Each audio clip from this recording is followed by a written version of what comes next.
Tonight on Ctv3 News, price of 16-ounce sliced bread increases by 35 cents with government's approval. Commission of Inquiry into the sugarcane industry holds inaugural meeting, first phase of work already planned out. A house goes up in flames in Libertad, Corozal. The owner claims arson. And a fatal traffic accident is reported on the north.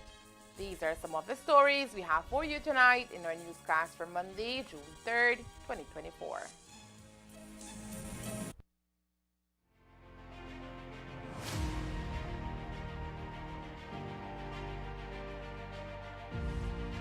As the BMDC, we are the marketing arm for the Ministry of Agriculture, so we have to ensure there is food security. And secondly, we have to ensure that there are markets for the local produce. So what we do in this case, with food security, whenever there is no local production, we are the importing body. When it comes now to markets for farmers, most of the time, as I mentioned, if there is not enough production in the country, we would import part of it and we would buy that from the remainder from the farmers. In that case, we assure them that there is a market for their produce. 3 years ago, BMDC was not what it is right now, believe me. You know, we have invested heavily in all branches, and especially in the Big Falls branch and the Orange Walk branch, to equip our facilities for growth and for more farmers to come into stream. The greatest impact is in the rice industry. When we started, there was a production of 300,000 pounds of rice paddy. This year, we're expecting 3.5 to 4 million pounds of rice paddy. The other line of product that we are dealing with is the Billy's Jewels fruit pulps. This is something that is new on the pipeline. We deal with the small farmers. We buy the pulps from them, we package it, and then we have it for our local market. All of this is an effort to ensure that we have a market for these fruits that would otherwise have been wasted if we weren't doing the pulping at the moment. When it comes to beekeeping, the BMDC has improved on its installations at the Orange Walk branch, where we have our buying center. We sell to marketing board with contract. So whatever we produce, they buy from us. The BMDC doing a very good job, yes. They buy our rice and they pay we. We don't have to wait to piece payment. They pay we 60% and at 2-3 months they give we the next rest. We deliver our products to them and they pay us one time, and look like the rice financial is going up and look like it's helping us a lot. We make wise decisions as a business entity to ensure that the farmers benefit, and at the same time we make an income out of it to be able to do more projects.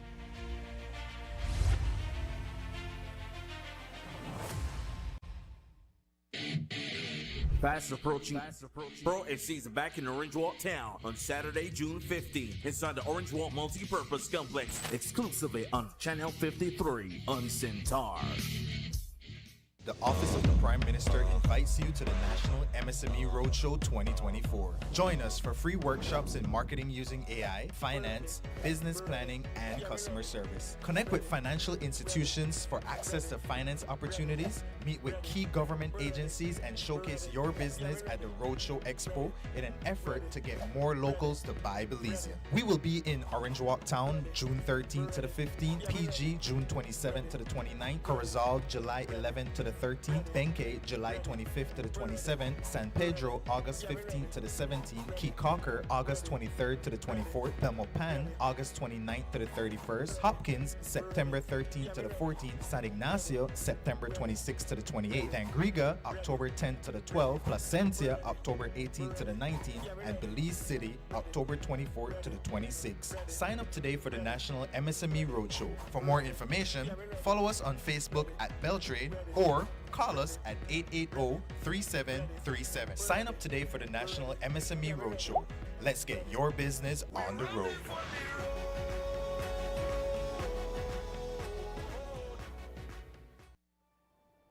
It's breathtaking. When you see sand here, imagine water. If you dive in, you can't reach the bottom. You dive in? Yes, it's called swimming. I don't believe you. In the shadows of Arrakis lie many secrets. But the darkest of them all may remain. The end of House Atreides. Your father didn't believe in revenge. What if Paul Atreides were still alive?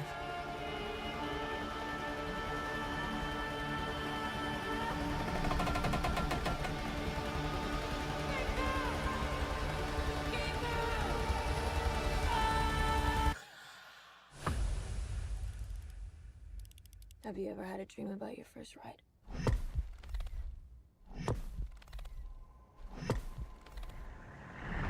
Don't try to impress anyone. You're brave, we all know that. Be simple. Be direct.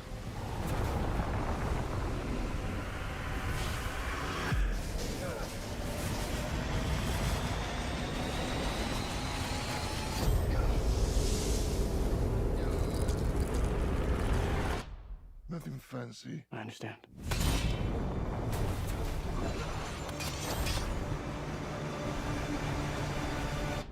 Nothing fancy.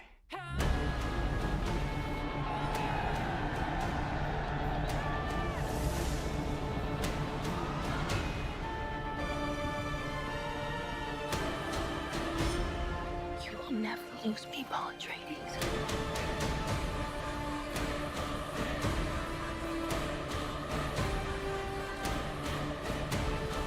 We gave them something to hope for. That's not hope! May thy knife chip and shatter.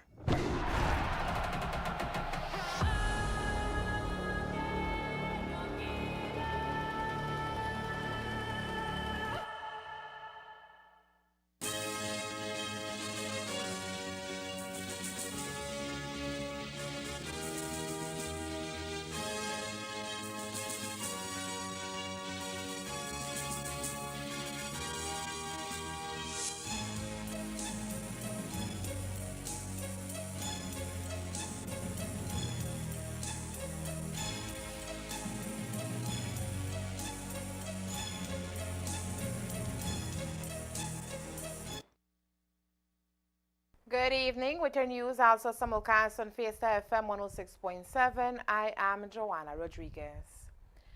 A regular loaf of 16-ounce sliced bread will cost you an extra 35 cents effective today, June 3rd. The retail price, which has been held at $1.75 since about 2008, has been increased to $2.10. This decision comes as the bakers face rising costs for ingredients, which have become too high to absorb without passing some of the expense on to consumers. The push for higher bread prices has been ongoing for the past 2 years. However, it was previously stalled due to government subsidies that helped offset the rising cost. That solution, according to CEO in the Ministry of Agriculture, Servo Loaiza, however, was only temporary as the ministry worked to come up with a sustainable increase which would benefit both the bakers and the consumers. Of course, we had been in discussion with the bakers for quite a while.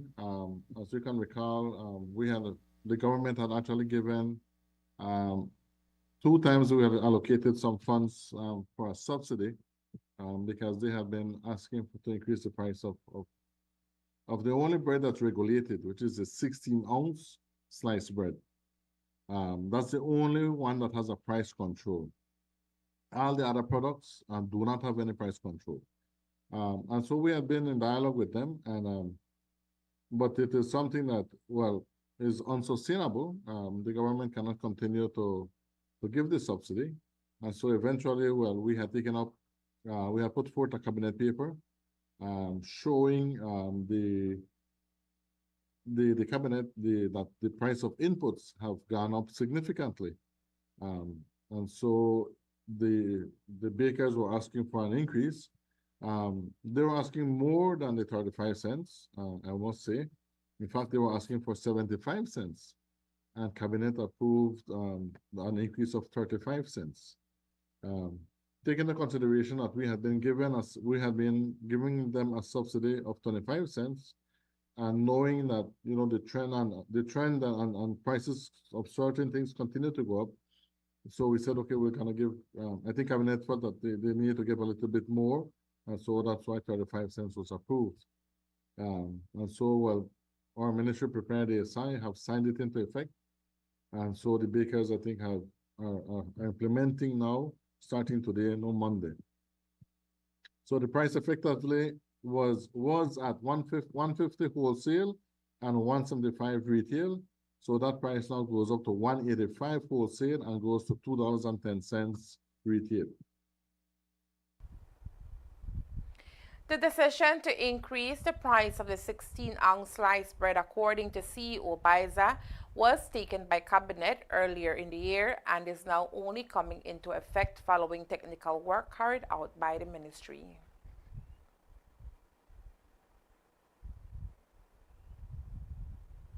I believe Cabinet decisions there's a Cabinet brief that is given right after Cabinet. And so I believe it was put out, except like I said that the bakers once Cabinet make a decision, then we have to prepare the SI, and we have to get it signed and then gazetted. So it takes a little while, no, for it to actually be implemented. And so I think that is why it took a while for it to actually. Now you see the announcement and so forth, no. And while an increase of 35 cents was approved, CEO Biza says that dialogue between the ministry and bakers continue to ensure prices are equitable for both producers and consumers. I think on government's part, we try to ensure to provide a safety net and try to provide or to keep a price that we feel that consumers will be able to afford. Obviously, nobody wants to see an increase in price, but in this case, I must say that it is inevitable. And we continue dialoguing with the bakers because, like I said, they are showing us and certainly claim that really they would want, the need is to increase it even more. But at this time, government was not in a position to grant that, no?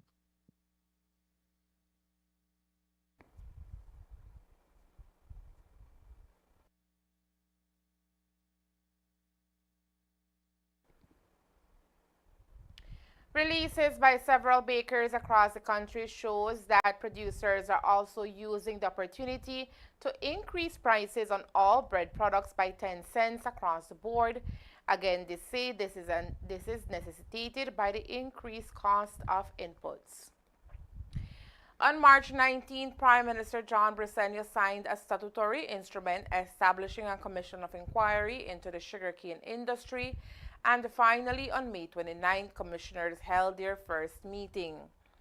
As previously mentioned, the commission is expected to examine the sugarcane industry's whole value chain and present recommendations to the government of Belize. This inaugural meeting was held virtually and had the participation of Wayne Piper, chairman, and the 5 commissioners, namely Robert Marit and Vinod Ramsari from Mauritius, Jeffrey Joseph from Belize, Andy Church from South Africa, and Simon Gibbons from the United Kingdom. Also in attendance were Lorena Posada, Secretary to the Commission, Hugh O'Brien, Lead Coordinator for the Government of Belize, Marcus Osorio, Chairman of the Sugar Industry Control Board, SICB, and Kriti Nirmul, Technical Coordinator for the Mauritius team. O'Brien, as we understand, has been assigned to keep the press informed on any developments since none of the meetings will be held publicly. Today, he told the media what will be the first phase of work for the commission. And so next week, in particular next week, there will be a visit to the different cane farmers associations. There will be visits to the field, both in the north, where sugar is produced by small farmers mostly, as well as to fields in the west, where sugar is produced more by larger farmers and by Santander. And there will be physical visits to the factory, to both factories. These guys who have been appointed to the Commission of Inquiry, they have great expertise in the case of two of the commissioners, very deep expertise in how sugar mills operate across the world. And the other two guys also have great expertise in terms of how sugar is grown and yields and the various components of having a very successful, very integrated and very successful sugar industry. And they also have requisite experience in terms of some of the legislative matters that can help to guide the development of a more sustainable sugar industry. For various reasons, sugar industries across the world have a The aim of the Commission is determining a collaborative path for the better interests of the industry, according to O'Brien. The overall role of the Commission of Inquiry is to delve into some of the specifics of the industry in Belize and come up with some concrete recommendations as to how we can have a more sustainable sugar industry. And they will look at the whole value chain. So the idea would be to make the industry more efficient and more beneficial to the country. So more efficient from the field level to the transportation of the sugar to the factory, to the processing of the sugarcane at the factory, to the marketing and sale of that sugar. So looking at the whole value chain, and clearly our industry has, in the north in particular, has. But in order for the Commission to examine the modernization of the sugar industry and find ways to improve its viability, all stakeholders must be on board. This is where the task will become difficult, especially when parties involved are asked to open their books. The Commission, though, has the authority to request just that and more under a statutory instrument signed into law. After getting very familiar with as much context on the ground as possible, the commissioners will be calling people, just as happened in other commission of inquiry, will be calling people to come forward, will specifically tell them what information they need for them to bring along, and can make requests for additional information.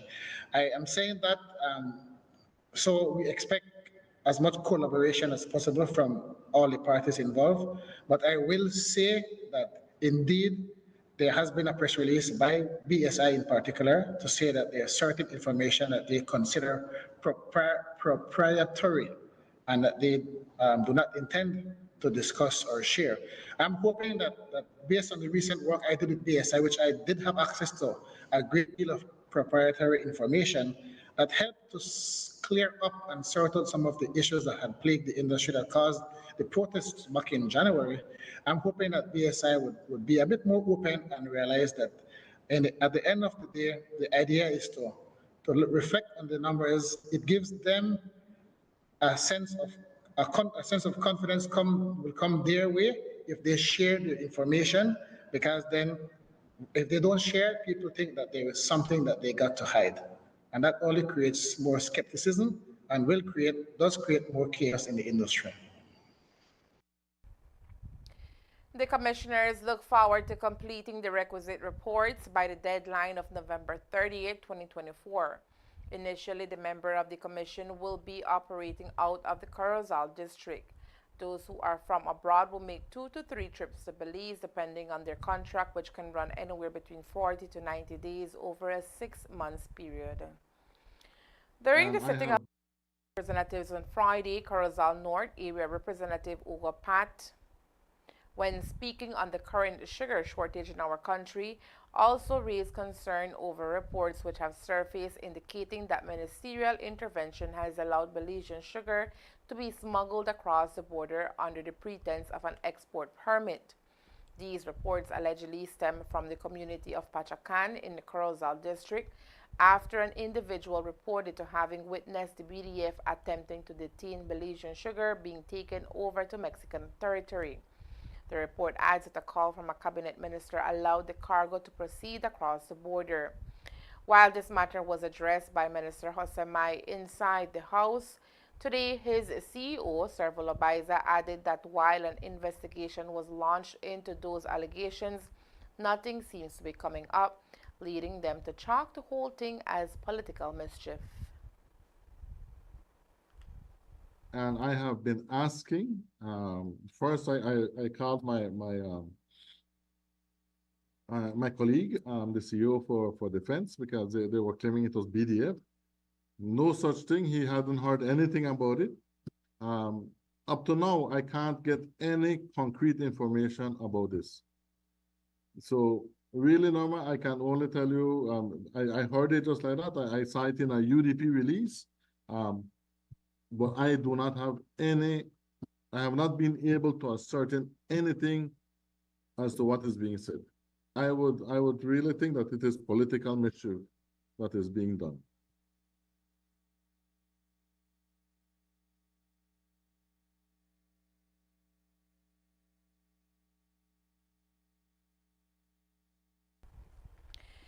Orange Walk saw a fatal traffic accident over the weekend. The incident claimed the life of 78-year-old Catalino Hernandez. We understand that the San Felipe resident was socializing in the community of Blue Creek on Friday night when he decided to leave and head out to the ranch he takes care of in San Felipe. While on his way, Hernandez lost control of his motorcycle. This caused him to fall on the road and hit his head. Cops believe Hernandez died instantly. Friday, the 31st day of May 2024, Orange Walk Police responded to a fatal road traffic accident at Blue Creek Village, Orange Walk District. Upon their arrival, they saw a damaged motorcycle and they saw the lifeless body of a male person, later identified as Catalino Hernandez. Investigation revealed that Catalino Hernandez was consuming alcoholic beverages and was driving his motorcycle when he lost control. He was taken to the hospital morgue and now is awaiting a post-mortem examination. Police are investigating the matter. The man depicted in a video that surfaced on social media in the month of May showing him physically abusing his 3-year-old stepson was charged with multiple offenses on Wednesday, May 22nd. The Commissioner of Police, Chester Williams, acted as prosecutor. Initially, Flores was charged with common assault, but the Compole explained that the charge didn't fit the crime. After further investigation, Flores was charged with 2 counts of child cruelty. The accused pleaded guilty to both charges and was remanded to prison. All this occurring with the Commissioner of Police stating he was looking for a custodial sentence and not a fine. Today, Flores was back in court for his sentence hearing. With Flores facing a maximum sentence of 10 years, both sides argued their case. Well, basically, we came for the sentencing hearing in respect to the matter against Davian Flores. And so the magistrate just basically heard evidence from him in terms of why a custodial sentence should not be imposed. And on the other hand, I presented evidence as to why there should be a custodial sentence. And in so doing, I had called Mr. Vargas, who is the Director of Human Services, to the court to testify to the court in terms of the prevalence of child abuse cases in Belize and the impact that these cases can have on children who are victims of child abuse. Having done that, I basically outlined to the court a submission laying down authorities as to why the court should impose a custodial sentence and whatever sentence imposed, bearing in mind that the accused was charged for 2 counts which took place on 2 separate days, that the sentences are to be run consecutive as opposed to concurrent. Yeah, aggravating factors, you have to look at the age of the child, the humiliation the child suffered, the fact that the abuse was took place in public, the age of the perpetrator compared to the age of the child. These are serious aggravating factors that I believe the court should consider in passing the sentence. And if you were there when I listened to Mr. Vargas, when he testified about the video footage, he says that from his experience as a person who has worked with many children before, he did not see anything in the video that would have warranted the child being disciplined, or anything to the effect that the child was being rebellious, or reacting in any negative way towards the accused. So those are things I am hoping the magistrate is going to take into consideration and pass the appropriate sentence for the crime he's accused of committing. Flores, on the other hand, begged the court for leniency and stated he was sorry for his actions. But the couple is not buying the story of remorse, and he hopes the court isn't either. Yes, he did express remorse for his action, but I don't buy that. I believe that he basically, in the words of Rihanna, he only sorry that he got caught. And again, his guilty plea, as much as, yes, he pled guilty, and by law, there are several authorities that speak to the fact that an early guilty plea can reduce a sentence by 1/3. I am saying to the court, and with authority again, saying to the court that even though he pled guilty, the fact that his the crime or the crimes that he is accused of committing have serious aggravating factors that the 1/3 deduction should not be considered in this particular instance. So I am hoping the court is going to yield to our submission, and the sentence are going to be in accordance to the crime that he is accused of having committed. If the matter were to be tried on indictment, meaning at the High Court, the sentence would have been up to 10 years. But the matter was one that could have been tried both ways, and so we elected to try the matter summarily. On a summary conviction based on section 50 subsection 4 of the SJO, it says that the maximum sentence that the court can impose is a fine of 3,000 or 12 months imprisonment. We're saying to the court we don't want the fine, we want the custodial sentence. So again, it depends on where the magistrate is going to start, if she's going to consider the 1/3 deduction. If she does that, they look at 9 months. But again, I'm saying that we are saying to the magistrate, do not take these factors into consideration and let the starting point be 12 months. If you want to deduct something from there, then I would want to see maybe it might range around between 10 to 12 months for each count. And if we have for both counts that, then we look at somewhere around 16 months, basically. Senior Magistrate Baja Showman will give her sentence on Friday, June 7th at 9 in the morning. Coming up next, a house goes up in flames in Libertad. Was arson committed? Stay tuned.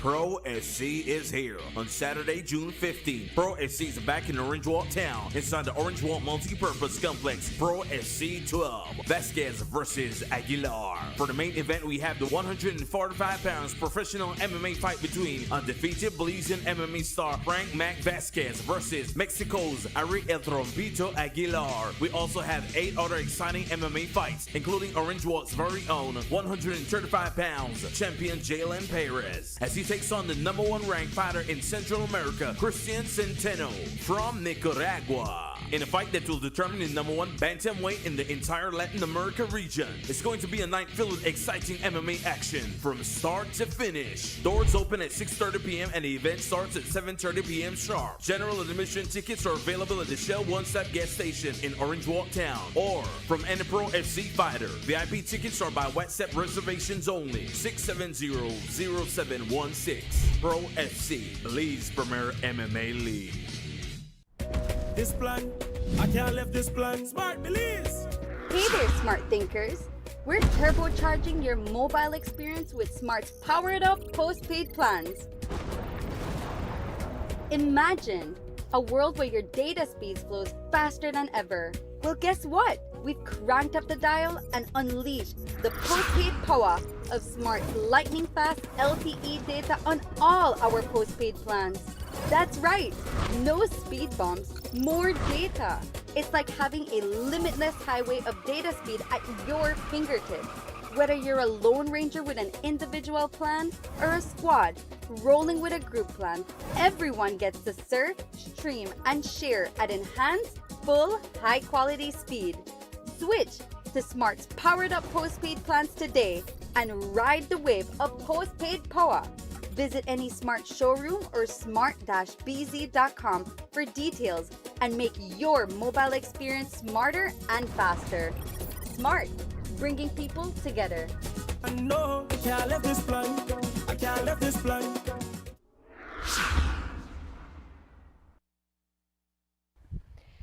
A resident of Libertad is tonight lucky to be alive after she almost lost her life in a fire early this morning.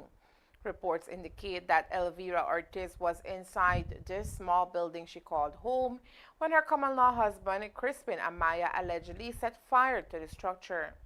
Ortiz was lucky to make it out of the home before the fire swallowed everything in its path, including kitchenware and clothing. By the time the fire department arrived at the scene, the house was completely destroyed. We understand police visited the scene earlier today to gather evidence and have detained Crispin Amaya. Depending on investigations, he is expected to be charged with arson. While we pressed for an interview, Amaya preferred not to speak on camera. We understand, though, she has been in a rocky relationship with Crispin. This short video posted on social media in May of this year registers a fight between the two on the street, both apparently intoxicated. Fabregas Belize Limited has initiated an internal investigation in response to a social media post that went up last week and was also reported by several media outlets. The post made by a concerned mother from Corozal stated that at around midday Friday, her 18-year-old daughter was walking home from summer school on College Road when a pickup allegedly belonging to Fabregas approached her. The driver, according to the post, started trailing the 18-year-old, insisting that she get in the vehicle. The female told the individual she lived nearby, but the driver continued to follow her. He persisted and again insisted that she get inside. She stepped away and the vehicle drove off. The 18-year-old then took a picture of the Fabregas pickup as it moved away. The family posted a picture and, with the assistance from the transport department, Corozal police detained the driver, but he was later released. Today, Commissioner of Police Chester Williams spoke on the matter. Well, I know, yes, the vehicle was intercepted in Corozal district, and a person who is an employee of Fabregas was found in the vehicle. There were complaints that he tried to lure a female into the vehicle, and the woman did not do so. There was, based on what I was told by the investigators, there was nothing to indicate that a crime was actually committed. That person was kept into custody for as long as 48 hours while the investigators were probing to see if they would come up with anything, and I think they did not.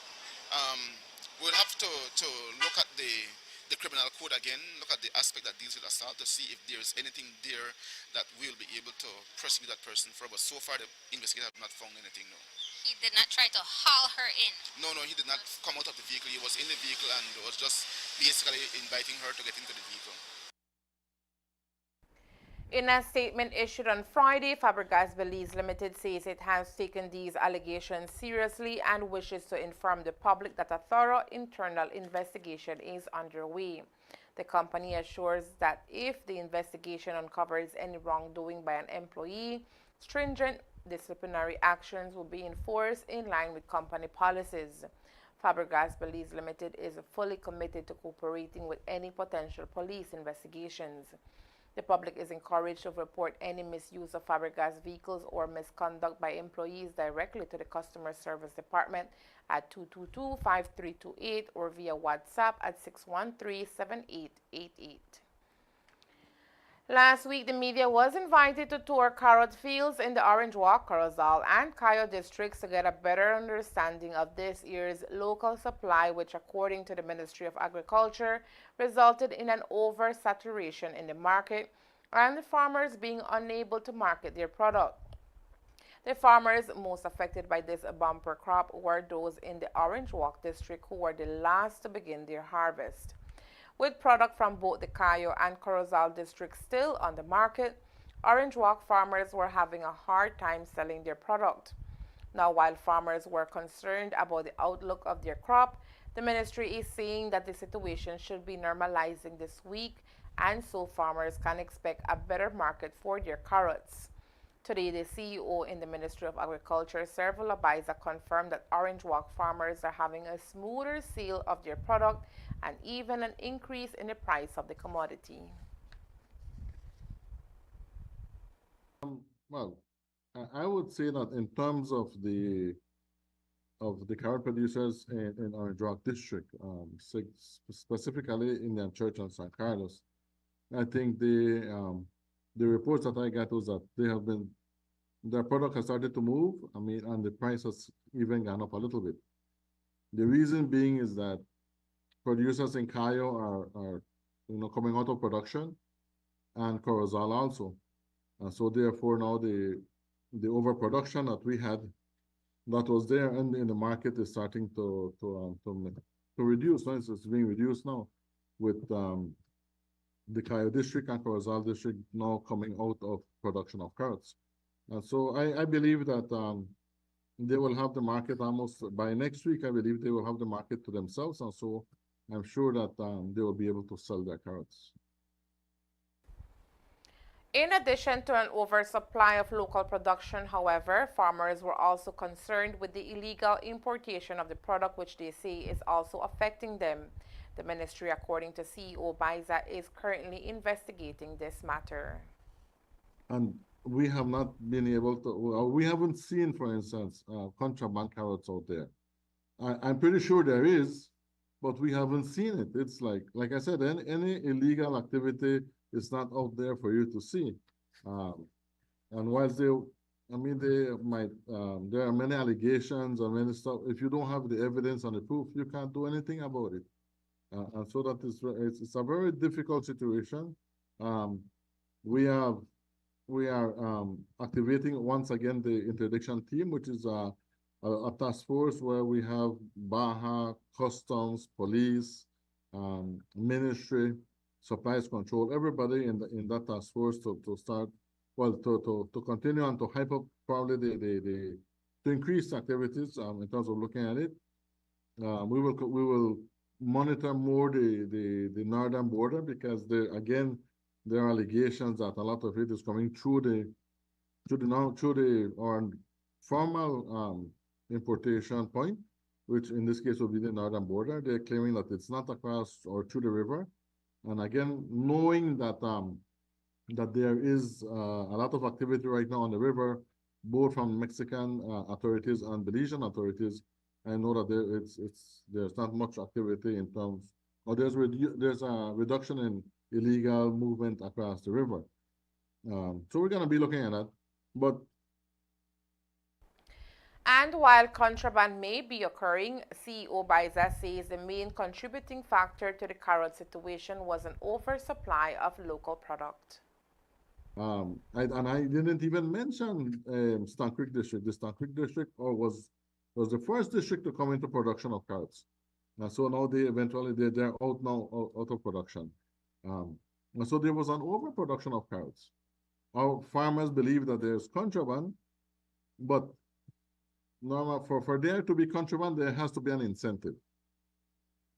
Carrots locally produced carrots was selling at 30, even I think 30 up to $40 for the sack. The Mexican carrots is $60, $65 for the sack. So why would people contraband when our local carrots is cheaper? So that doesn't really hold water. Secondly, now that you see that the production of carrots in Cayo is ending and Corozal is ending, now you see that now Orange Rock carrots is starting to sell. The price is going up. That's definitely a sign that there was overproduction. So, but we know there's a lot of more work to do, and so on our part, we try to show through the media that this is the situation that we have right now. Every year, Orange Rock Kenyans come together as one to raise cancer awareness and the importance of early detection.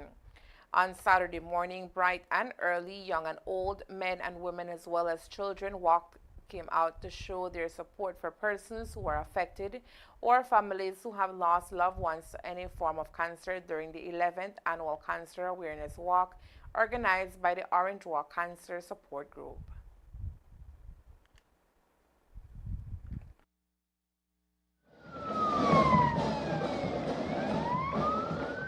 Over the weekend, hundreds of Orange Kenyans took part in the 16th Annual Cancer Awareness Walk organized by the Orange Walk Cancer Support Group. This year's awareness walk was celebrated under the theme Early detection saves lives, spread hope, and raise awareness.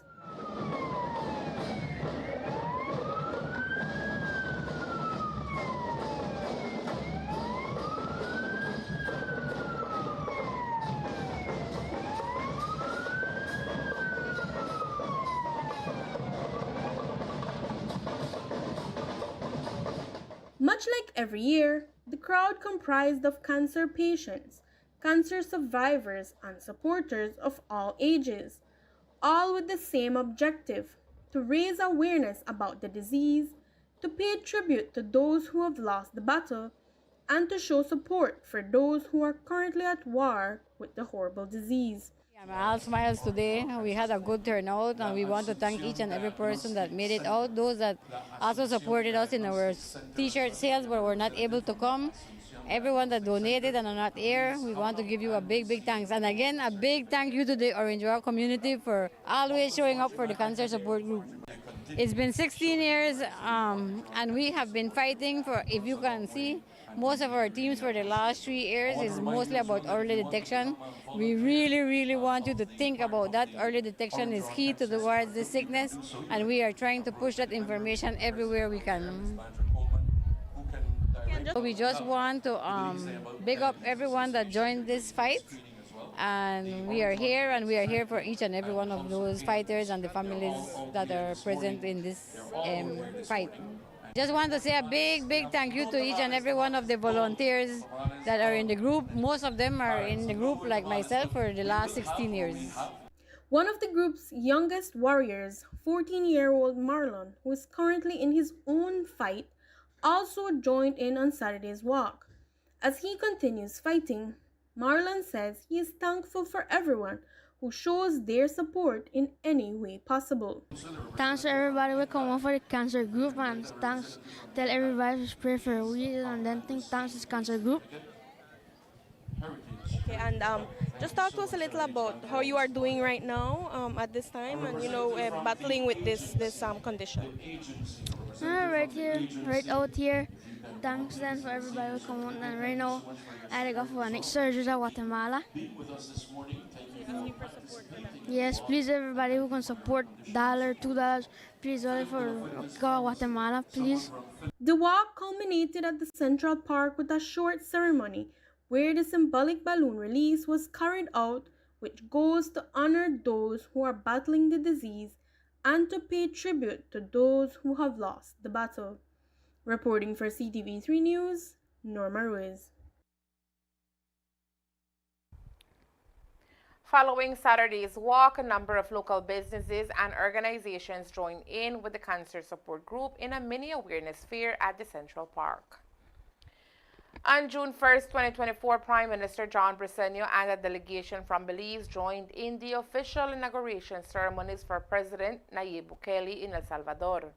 Francis Fonseca, Minister of Foreign Affairs and Foreign Trade, Amalia Mai, CEO in the MFAFT, and Sherry Nisbet, Ambassador of Belize to El Salvador, also attended the historic event. Prime Minister Briceño congratulated His Excellency Nayib Bukele, President of the Republic of El Salvador, during a cordial meeting at the Casa Presidencial. The Prime Minister and President Bukele spoke on matters of mutual interest, and in their discussions, President Bukele thanked the Prime Minister for offering a home to thousands of Salvadoran nationals, a statement from the ministry noted. Belize is home to a vibrant presence of the Salvadoran diaspora, and bilateral cooperation agenda will continue to promote exchanges in culture, education, trade, health, tourism, security, and agriculture. And there is more news after the break. Stay tuned. El siguiente es un comunicado de St. Francis Xavier Credit Union Limited. Reunión especial. Comunicado a los miembros. Estimados miembros, en conformidad con la sección 61.8 de la Ley de Uniones de Crédito, el registrador de uniones de crédito ha otorgado aprobación al administrador para que se lleve a cabo una reunión especial. Dicha reunión se llevará a cabo el domingo 16 de junio del 2024 a las 10 de la mañana en el auditorio Hugo J. González en el Centro Escolar México Junior College, aldea de San Román en el distrito de Corozal. Todos los miembros están invitados a asistir a la reunión especial, ya que el administrador proporcionará una actualización sobre los asuntos de la unión de crédito. Se requiere que los miembros presenten sus libretas y una identificación válida para registrarse. Los arreglos de transporte se anunciarán en una fecha posterior. Mensaje del administrador St. Francis Xavier Credit Union Limited.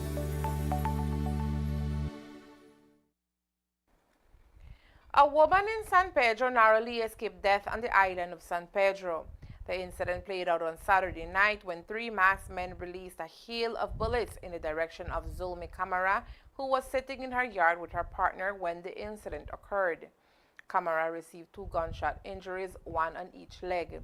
The attackers fled the scene on a waiting boat, and while Camara's common-law husband set chase after them in his vessel, the culprits managed to escape.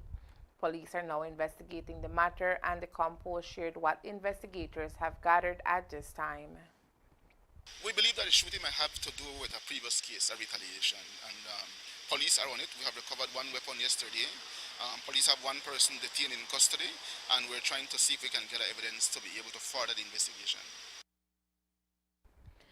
The government of Belize has extended its heartfelt congratulations to Dr. Claudia Sheinbaum on her groundbreaking election as the first woman president of Mexico. This momentous occasion marks a turning point in Mexican history and a significant stride towards gender equality in the region. Prime Minister John Brisenia personally conveyed his congratulations to President-elect Sheinbaum, expressing the shared enthusiasm of the Belizean people. He emphasized Belize's eagerness to strengthen the existing bond between the 2 nations under her leadership. As you know, Belize and Mexico share a rich history of cooperation and friendship, and this new chapter under Dr. Sheinbaum's presidency is poised to build upon that foundation. Both nations are optimistic about enhancing diplomatic and economic relations, promoting regional stability, and fostering joint initiatives in trade, tourism, and environmental conservation, according to a post on social media made by the Prime Minister. Of note is that she has made history by being elected as Mexico's first woman president in a sweeping victory. The country's official electoral authority announced that preliminary results showed the 61-year-old former mayor of Mexico City winning between 58% and 60% of the vote in Sunday's election, securing a decisive lead of about 30 percentage points over her main rival, businesswoman Shalida Galvez. The governing party candidate campaigned on continuing the political course set over the last 6 years by her political mentor, President Andrés Manuel López Obrador. Sheinbaum will assume office on October 1st. In her victory speech, Mrs. Sheinbaum highlighted the historic nature of her win, stating, "For the first time in the 200 years of the Mexican Republic, I will become the first woman president of Mexico." She emphasized that her victory was not just personal, but a milestone for all women in Mexico, promising, "I won't fail you." President López Obrador, who has been a significant supporter of Mrs. Sheinbaum, leaves office with a high approval rating of close to 60%, which significantly bolstered her campaign. Many voters who supported her cited their approval of Morena's program to alleviate poverty and their desire to see it continued under her leadership. As Mrs. Sheinbaum prepares to take office, she faces numerous challenges, including addressing the pervasive violence and strengthening Mexico's international relationships. Her historic election marks a new chapter for Mexico as she vows to lead with the same spirit of progress and reform that characterized her predecessor's administration. The Global Surgical Expedition is tonight in Corozal on a mission after arriving in country on Friday. Their main objective is to provide surgical procedures to those in need but who are financially constrained. With a number of persons already on the list, surgeries will be carried out from today, Monday, right up to Thursday at the operating theater of the Corozal Community Hospital. Medical Officer Dr. Rafael Riverol expanded on the collaborative work between the Corozal Community Hospital and the Global Surgical Expedition. Okay, we had the Global Surgical Expedition coming over this month. They're doing urology and gynae urology surgeries. So these specialists, what they do, they work on prostate, prolapse from the uterus, from the bladder, problems with the kidneys as well. So that's the surgeries basically that they are carrying out today. Yesterday we had the screening. It was by appointment, and then so after the evaluation they decided who will be candidates for the surgery. So then actually today we have the surgery actually going on. We expect to see at least 6 to 7 surgeries a day. These are surgeries that require a lot of time. These are risky surgeries that are being done. So approximately on a day, we have 6 to 7 surgeries being carried out daily for these 4 days. Previous brigades that have been coming, medical expeditions been coming here over at the hospital. So this specific brigade link again with these others that have been coming to the country, like the World Pediatric Surgery that we just carried some time ago, and then the ENT surgeries that are carried out, and the general surgeries as well that was carried out a few months ago. Well, all these teams have joined, and what I've gathered of what they have told us, that because of our good standards of our operating theater and the availability of them, so they choose Corozal, and then all of these surgeries are done at no cost. We provide all the screening tests, lab tests, AKGs, x-rays, but all of the surgeries are at no cost. And the specific expedition, it came from Virginia. The Global Surgical Expedition plans to perform at least 30 surgeries at no cost to patients. And that's the news. We invite you to join us for another newscast on Tuesday, June 4th here on Ctv3 and Fiesta FM 106.7. Remember that to read a text version of the news, you can visit our website at ctv3belizenews.com. You can also log on to our Facebook page for current stories at facebook.com/ctv3belizenews or our YouTube channel at Ctv3 News BZ.